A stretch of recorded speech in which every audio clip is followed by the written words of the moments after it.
temperatures that will remain in place across much of the state, especially in the northern half of the state of Texas, where high temperatures are struggling to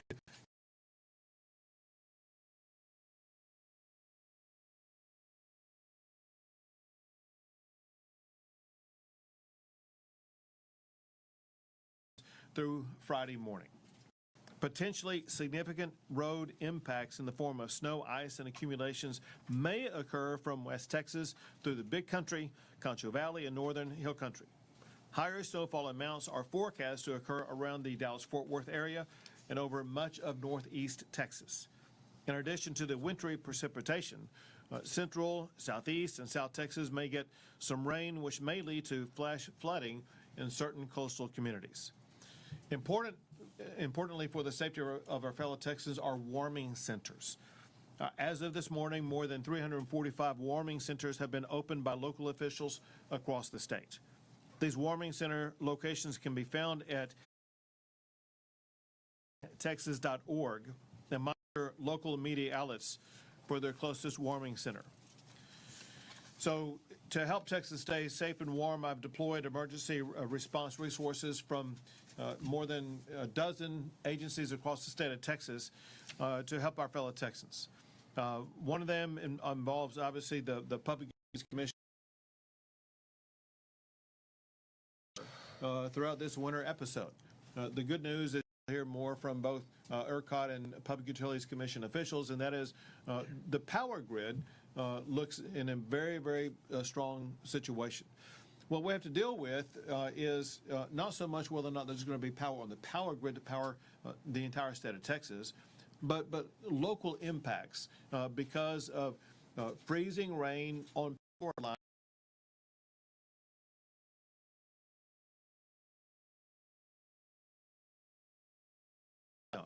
The point is this: if there is a loss of power, it's not going to be because of the power grid. It's going to be because of some impact on a local provider is going to be responsible for addressing.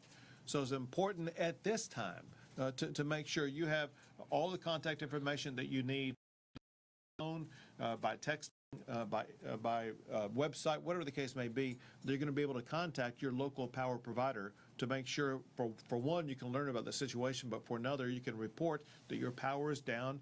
You need to get it set back up. A very important agency in times like this is the Texas Department of Transportation. They have over 2,000 employees already deployed, treating roads and bridges and overpasses. Crews are out treating roadways. We want to make sure that we're doing everything possible to make our roads as safe as possible. And I cannot emphasize enough to my fellow Texans, listen, we're not used to driving on ice and snow. We're not used to driving in conditions like this. Be careful, be cautious, make sure that you're protecting your own life.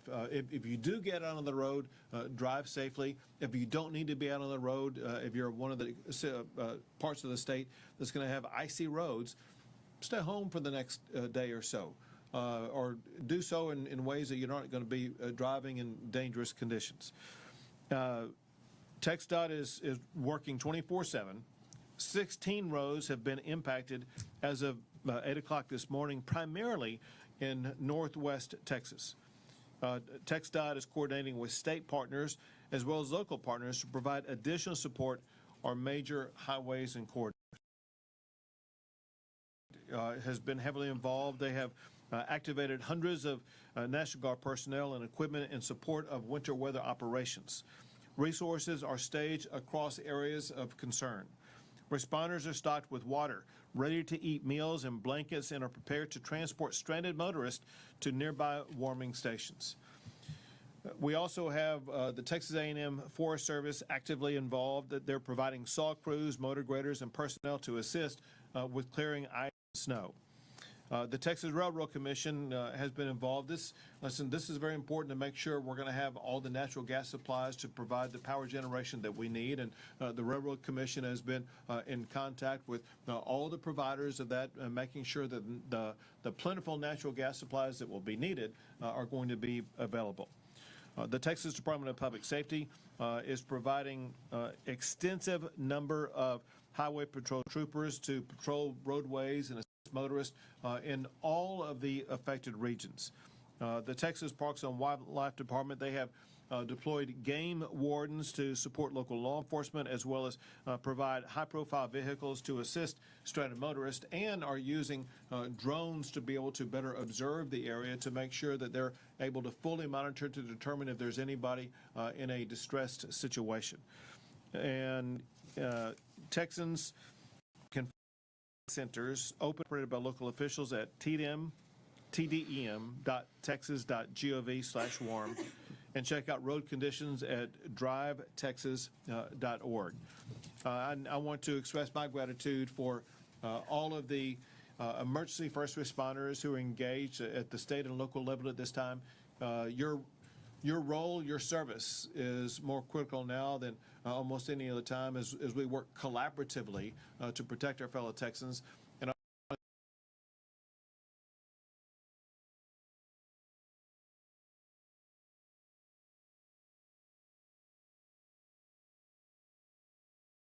sure that the needs of our fellow Texans can be fully met at this time.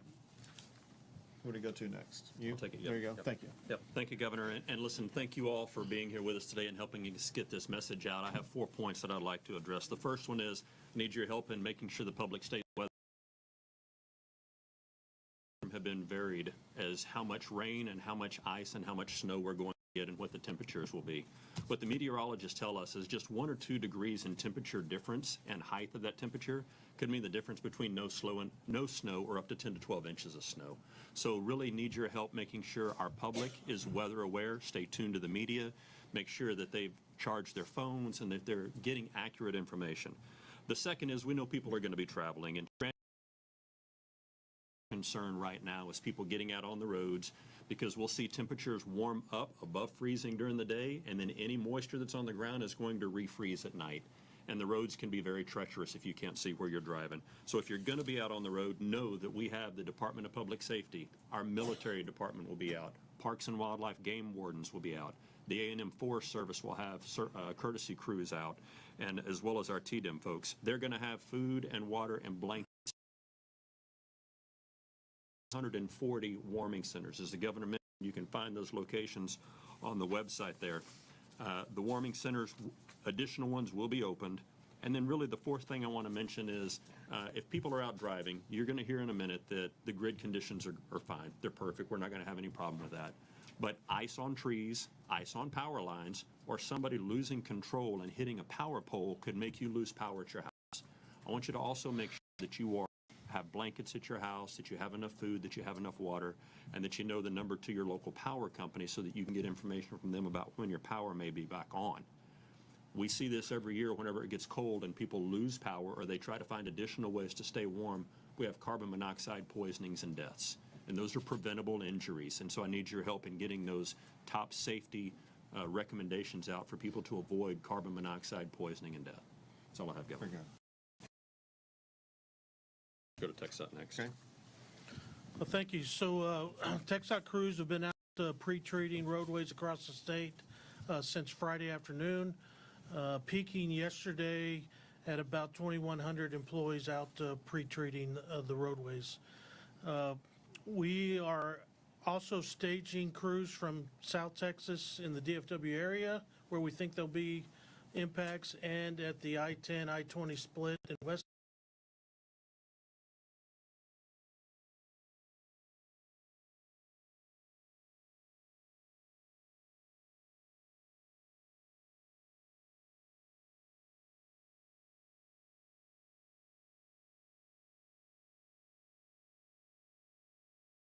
And let them do their job for you. The other thing we're encouraging is folks that before you do get out on the roadways, check drivetexas.org.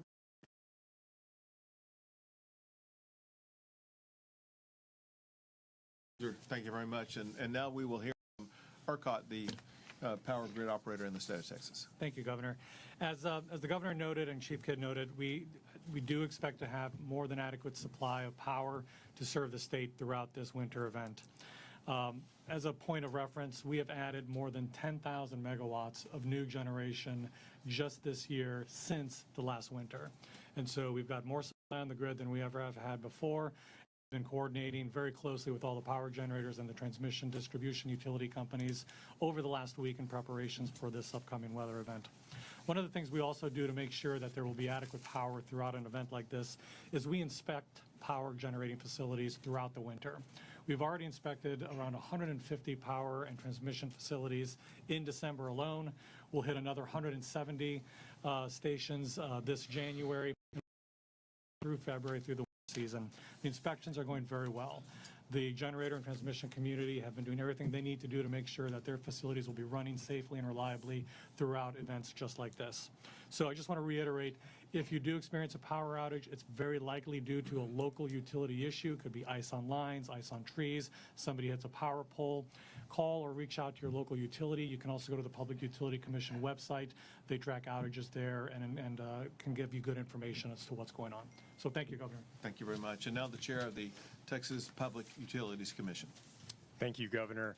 So as the governor said, I think my overarching message today is the grid is well positioned to perform during this winter weather event. The work that has been done over the past 4 years has really made a difference to help ensure that. Over the last week and throughout really the whole winter, the generating community, the transmission distribution community has done all the work necessary to weatherize and winterize all of their facilities. They've done extra measures to ensure that any vegetation that needs to be cut back and managed has been done so that ice on trees will have a minimal impact on their infrastructure. The generators have assured me that they have ample fuel supply to get us through this winter, including this event. So I have full confidence in our generating community and transmission distribution system that we will get through this unscathed. What I want to ask the public is two things. One, if you need information, please go to our website, texas.gov/storm. There, as the governor said, you can find a number of resources, including access to the outage maps, which are all up and running from the different transmission distribution utilities. And you can also find contact information for each of those utilities. If you have an outage, it's a localized outage, please contact your local utility to address that issue. And finally, I would ask, as we always do, if you encounter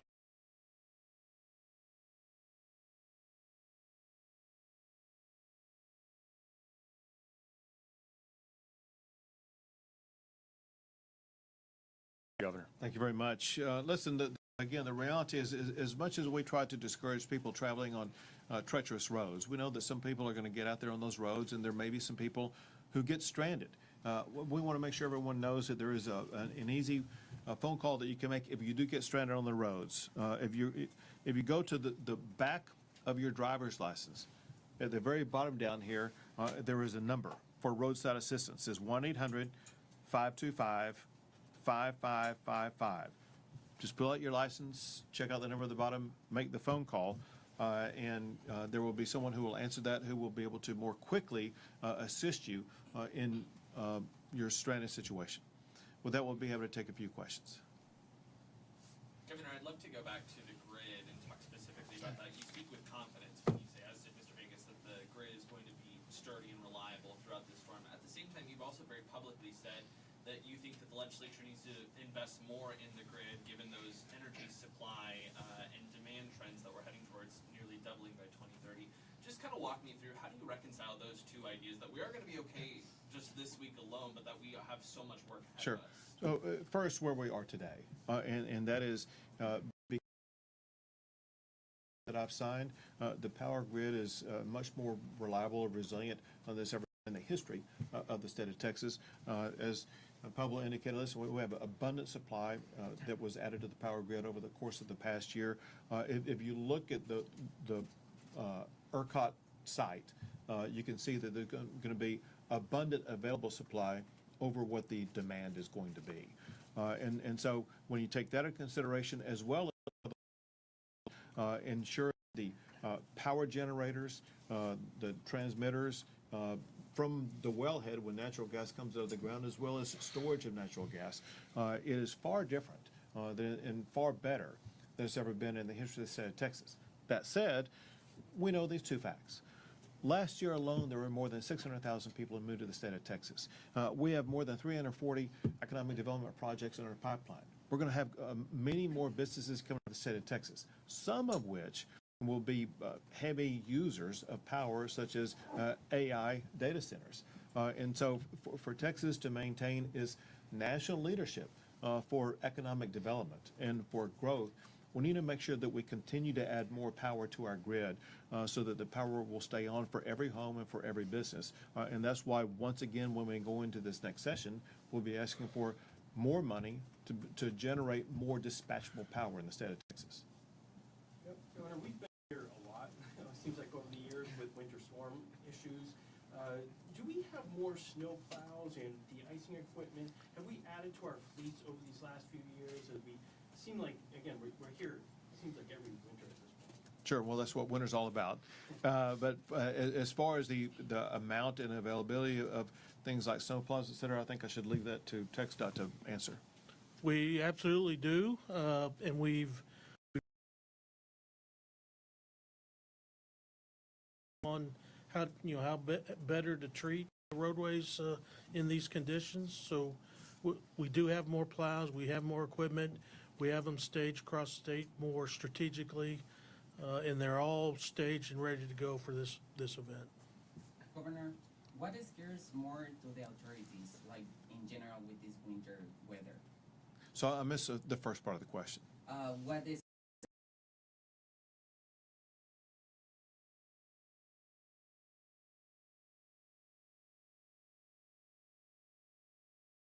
as well as the way that local governments are getting prepared. It looks like we're ready to go to make sure that everyone's going to have access to every tool and resource that's going to be needed to be able to make it through this. Remember, this is not going to be a long event. It will begin mostly night, Friday, and so this is going to be something that hopefully will just be a couple of days long, and the needs of most Texans are going to be easily met. Is there any impact on the travel to the game up in Dallas? It's like, what impact, have you had conversation with the college football people about what's to come? So I've had conversations with multiple people about it, including in the briefing that we just had before coming into here, knowing that you would ask the question about UT football. But I have been by other sources, and that is there should be no hindrance to people being able to attend the game. Obviously, with potential snow or icing conditions in the DFW area, on I-35, on I-20, on all the different interstates or roadways that lead to the Dallas-Fort Worth area, it's incredibly important that everybody drive extra safe. If you're very cautious and slow and methodical in your driving, everything's going to be just fine. Do you have strategically placed resources in the Dallas-Fort Worth area, since that seems to be where some of this Yep. force is going to be? Absolutely. We talked about exactly that, and I got the answer from TxDOT. I'll be happy to have them share it with you. Great. Yeah, so we're moving crews from South Texas that aren't impacted by this up to the DFW area mainly because we think that's going to be You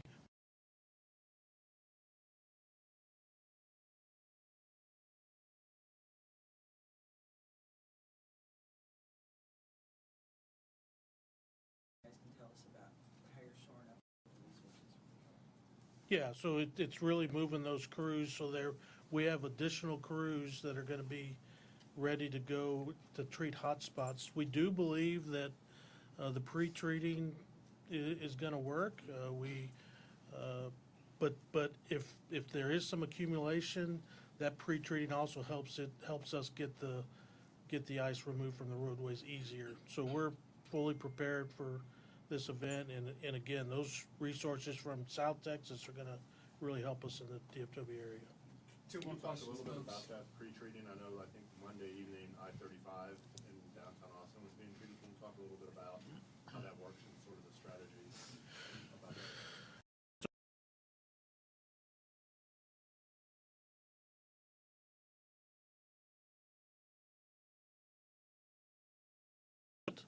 that? Really helps us manage the ice accumulation. So one, it helps from ice accumulating, And then two, if ice does accumulate, it keeps that ice from bonding with the pavement, so it's easier to get off. We've pre-treated all of what we call tier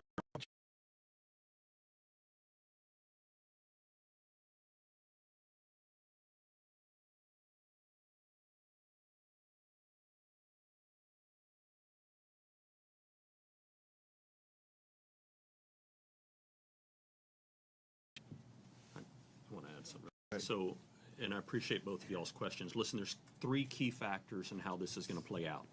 The first is the weather. None of us can control how that's going to happen. And I mentioned just from the National Weather Service are saying 1 to 2 degree in temperature change at different elevations can mean the difference between a little bit of moisture and a whole lot of moisture on the ground. We cannot control that. I need your help in getting the message to the public about if they're going to be out and travel, or if they have ice on their sidewalks, getting out and just walking around, that can be very dangerous. Make sure we get that message to the public. And then the third thing that we can control is what the state agencies are doing. And the agencies are ready. We have all of our resources focused Texarkana because that's where the current forecast shows our biggest threat. So those three conditions, one we can't control, the second one I need your help in getting that message out, and the third one we're ready. Can I ask about vegetation? You guys spoke about that. You know, Right. a couple of years ago, we were right in this room when Austin had that huge ice storm, and you know, it was all essentially because of tree limbs that had fallen on those power lines. Talk to me a little bit about the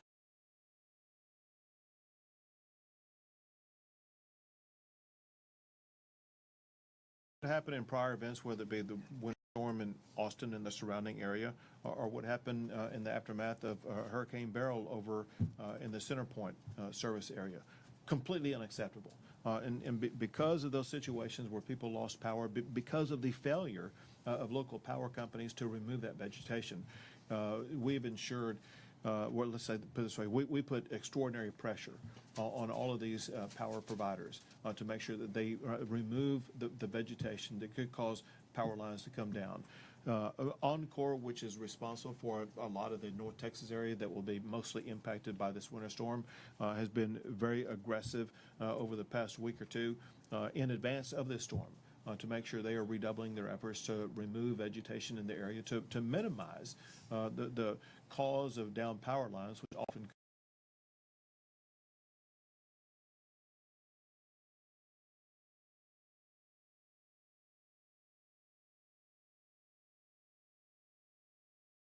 happened in Austin. Completely unacceptable. And because they've been held accountable for those failures, they are now better prepared than they have been for vegetation. Looking 24/7 on this. We'll see.